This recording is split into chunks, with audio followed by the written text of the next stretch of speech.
আসসালামু আলাইকুম। কোনো কিছু ডিলিট করা ছাড়াই আপনি আপনার স্টোরেজের 50% খালি করতে পারবেন। জাস্ট ২টা কাজ করলে কিন্তু আপনার স্টোরেজের আপনি 50% খালি করতে পারবেন। আপনাকে আপনার পিকচার, ভিডিও কোনো কিছু ডিলিট করে দিতে হবে না। কিভাবে করবেন আমি আপনাদেরকে এই ভিডিওতে বিস্তারিত দেখাই দেবো। যারা ভিডিওটি দেখতেছেন প্লিজ সাবস্ক্রাইব করে অনেক বেশি শেয়ার করে দেবেন যাতে সবাই তাদের মোবাইলের স্টোরেজটাকে অনেক খালি করতে পারে।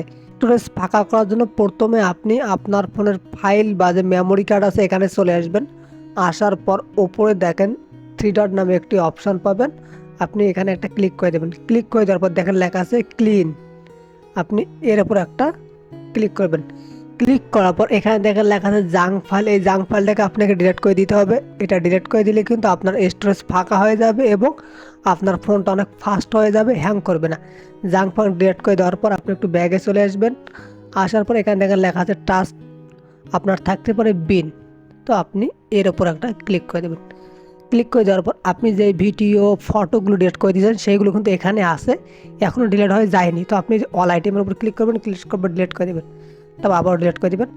দেখবেন যে আপনার স্টোরেজটা একটু ফাঁকা হয়ে যাইতেছে। আপনার কিন্তু ব্যক্তিগত কোনো কিছু ডিলিট করা লাগতেছে না। তারপর আপনি ব্যাগে চলে আসবেন। দেন আপনি আপনার যে সেটিংস আছে এখানে চলে আসবেন।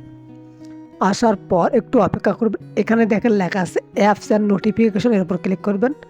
ক্লিক করার পর এখানে দেখেন আপনার সব অ্যাপসগুলো চলে আসবে। দেখেন আমার এখানে আছে সি অল 87 অ্যাপস, আপনার কমও থাকতে পারে বেশি থাকতে পারে। এরপর ক্লিক করবেন। ক্লিক করার পর এখানে দেখেন অনেকগুলো অ্যাপস আছে।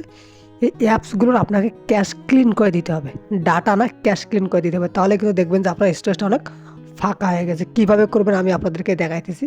যে আউটলুক একটা আমার ইমেল, এর উপর ক্লিক করতে হবে। ক্লিক করার পর এখানে দেখেন স্টোরেজ নামে একটি অপশন আছে, এর উপর ক্লিক করতে হবে। ক্লিক করার পর দেখেন ক্লিয়ার কেস, এর উপর ক্লিক করতে হবে। দেখেন ক্লিয়ার কেস করলে কিন্তু আমার কেস শূন্য হয়ে গেলো। একটা আগে কিন্তু অনেক জিবি ছিল, এটা কিন্তু আমার কমে গেল। তারপর আবার এখান থেকে ব্যাগে চলে আসতে হবে। দেখেন এখানে মাই জিপি বা মাই রবি অ্যাপস আছে, মাই রবি অ্যাপসের উপর ক্লিক করতে হবে। স্টোরেজ অ্যান্ড কেসের উপর ক্লিক করতে হবে। দেখেন এখানে 24 এমবি আছে আমাদের কেসে। আমি ক্লিয়ার করে দিলে কিন্তু আমার স্টোরেজটা ফাঁকা হয়ে যাবে। এই কাজটা আপনাকে করতে হবে। এভাবে আপনি যে আপনার ভারী অ্যাপসগুলো আছে এই অ্যাপসগুলো আপনি ক্লিয়ার কেস করে দেবেন, তাহলে দেখবেন যে আপনার স্টোরেজ ফাঁকা হয়ে গেছে।